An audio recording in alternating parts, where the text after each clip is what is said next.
આજે ભારતીय जनता पार्टी जामनगर महानगर द्वारा डॉक्टर बाबा साहेब आंबेडकरनी आज संविधान दिवस नो उजवणी करवामां आवेल।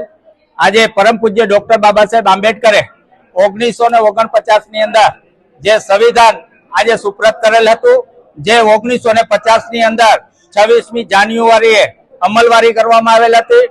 આજે માત્ર જામનગર મહાનગરમાં જ નહીં પણ પૂરા હિન્દુસ્તાનની અંદર હરેક હિન્દુસ્તાની આજે સંવિધાન ગૌરવ યાત્રાનું આજે ગૌરવ લે છે।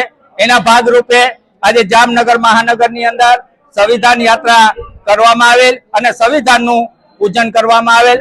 આમાં જામનગર મહાનગરના અધ્યક્ષ શ્રી વિમલભાઈ કગથરા સાહેબ, સંસદ સભ્ય શ્રી, ધારાસભ્ય શ્રી, અમારા મેયર શ્રી વિનોદભાઈ ખીમસુરિયા, અમારા પ્રભારી શ્રીઓ અને આ કાર્યક્રમનું આખું જેમના માથે આ દેખરેખમાં આપણા મેયર શ્રી વિનોદભાઈ ખીમસુરિયા, પૂર્વ ધારાસભ્ય શ્રી વિમલભાઈ કગથરા સાહેબ, deputy mayor Shri, chairman Shri તેમજ ભારતીય જનતા પાર્ટીના દરેક નાના મોટા કાર્યકર્તાઓ અને ભારતીય જનતા પાર્ટીના પરિવાર દ્વારા આજે સંવિધાનનું પણ પૂજન કરવામાં આવેલ।